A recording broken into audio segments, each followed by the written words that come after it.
From 2008 to 2013, I was based in Switzerland, where I pursued my doctoral studies in American literature in a multilingual and multicultural environment. I would speak French in town, hear German all the time, speak Italian with friends from Ticino, and most of all, speak English all the time I spent at work with colleagues from the US, the UK, Switzerland, Germany, and several European countries.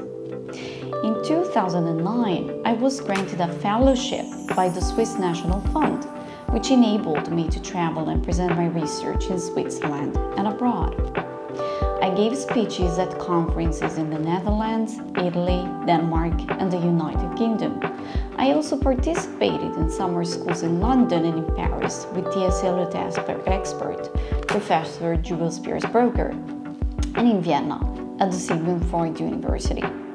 Last but not least, I participated in workshops in Israel, gave guest lectures in Finland, and compared the notes with such illustrious researchers as Professor Eleanor Cook and Professor Peter Schwenger in Toronto, Canada, and Professor Peter Barry in Aberystwyth, Wales.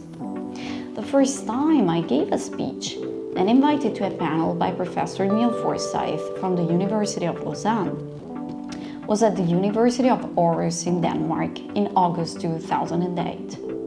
I had just graduated with a master's degree thesis written in English on a contemporary American poet, Mary Jo Salter, and I had spent a week at her place in Amherst, Massachusetts in June.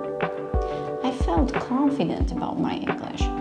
Yet, upon giving my daintily written and well-rehearsed speech before an audience of some 20 academics, I realized that something was amiss. Only Professor Forsyth would laugh at my witticisms and nod at my learned tidbits. The rest of the audience seemed to have a hard time following me, and I wasn't able to figure out why.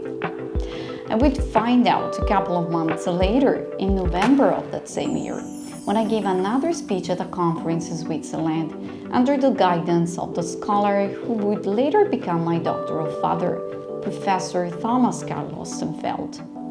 My speech had carefully been put together, and I had rehearsed it many times before. Yet, I got the same response from the audience. When back from the conference and in his office, Professor Ostenfeld eventually enlightened me on what the problem was, or better, what the problems were. I would get most of the individual words pronunciation right, but I would speak too fast and get the intonations wrong. In addition, no breaks, no emphasis, no eye contact with the audience. I was so nervous and I had such a hard time coping with the jitters that I didn't want to be there at all. And it showed, and it would not help my audience sympathize or feel enthralled at all. I remain grateful to Professor Ostenfeld to this day for the long hours he would spend weekly in his office for months, having me practice interpretive reading under his patient and painstaking guidance. This enabled me to master intonations, breaks, emphasis, pace, use of the voice, and overall achieve a first-rate speech quality. I put this to use in trade shows, radio programs, classes, workshops, and presentations. It would take much longer for me to successfully grapple with a deep-seated sense of insecurity that used to cripple me as a public speaker.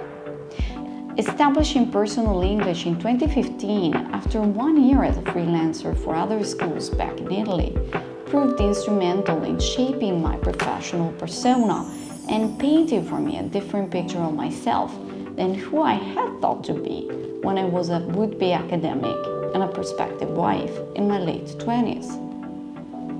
I realized I had eventually turned into a confident and compelling speaker when, in my early 30s, a presentation garnered me the genuine and enthusiastic applause of a corporate audience of some 100 staff members. And I felt all the more empowered by the fact that I wasn't backed and given authority by an institution such as a university, but I had made it there to that company on my own and was there just as a representative of myself and of my own business, Personal English. Since then, I have enjoyed helping other professionals achieve that same empowerment and self-confidence they need to succeed as public speakers.